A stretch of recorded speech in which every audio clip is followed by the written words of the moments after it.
Hi, students. It's Mrs. T, and this is just a housekeeping message about midterm that's coming up soon. So, this is the end of week 6 when I am making this video for you, and in the middle of week 8, all of your instructors are supposed to average up the grades that you have earned so far and post that average in the student portal.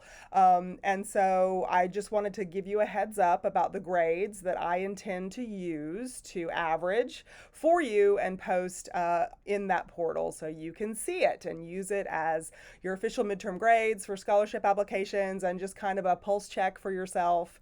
Okay, so right now you have Project 1, Test 1, whatever you're calling it, in Blackboard, and it is due soon. So please make sure that you check that link. And it takes a while to organize your notes and to find some pages in the textbook that you need to refer to in order to have the info you need so you can evaluate the video that you're supposed to watch or videos that you're supposed to watch, whichever the case may be. And so that is one of the grades. It's 100 points, and each of the points are for each question that's on your test 1, project 1. It's listed there. It might be 10 points, it might be 20, it might be 30 points. So those questions are listed there. The guidelines for how you do that is just answer the question thoroughly, use the question itself as a rubric, and I have given a suggestion about the number of paragraphs and the numbers of sentences in those paragraphs.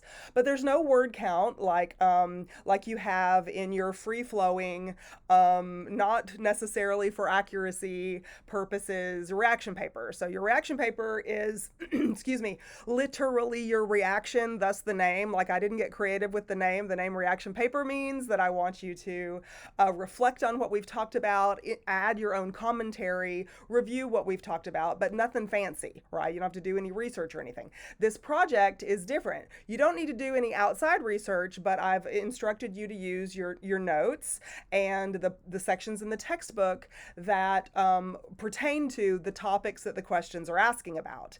And so you might have to go back to week 2 or week 3 or some other week in the in our Blackboard class and review a lesson or two that was in that folder to beef up your notes or something or refresh your memory. So you might need time to do that. Even if you don't need time to do that, you still need to set aside a little bit of time to organize your notes for each question that you have to address, and then make sure you address all parts of the question. And you can, it's got 2 or 3 sentences or 2 or 3 smaller questions within each of the questions that you're supposed to address. So, just literally scratch them off. Answer this first one and then answer the next one and then answer the next one, right? And then you're done and move on. Make sure that the flow is good. So that project, that test 1 is 100 points. And so I'm going to use that grade.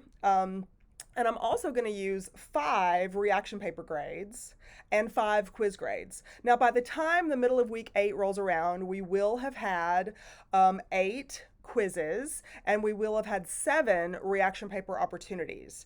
So I'm just going to use half of what you're supposed to get for the whole semester, and which is we have 17 quizzes and we have 16 reaction paper opportunities. And so I'm going to use about half, whichever one, however many that we have had the opportunity.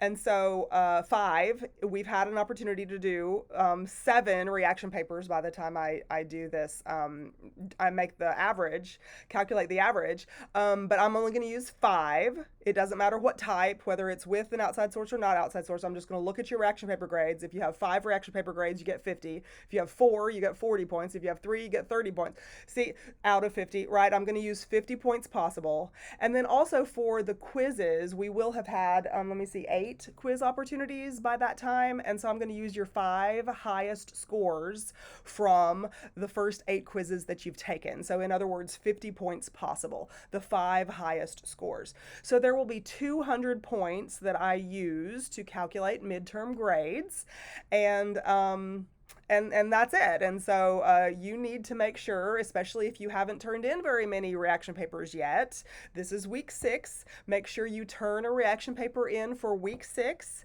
And week 7, you also can do one that week. So you have 20 more point opportunities for reaction papers if you don't yet have your 50, or you don't have 40, or you don't even have 30 points yet.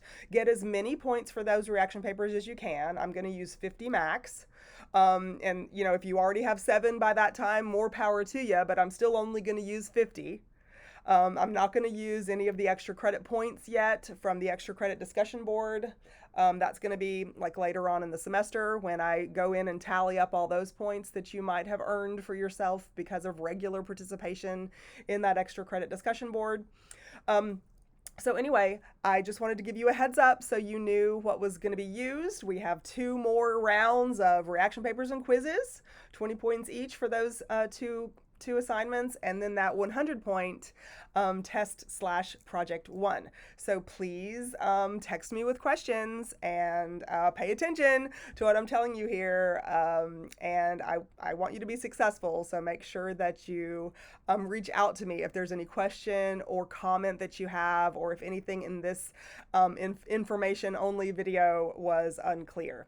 Okay, I'll talk to you soon. Bye.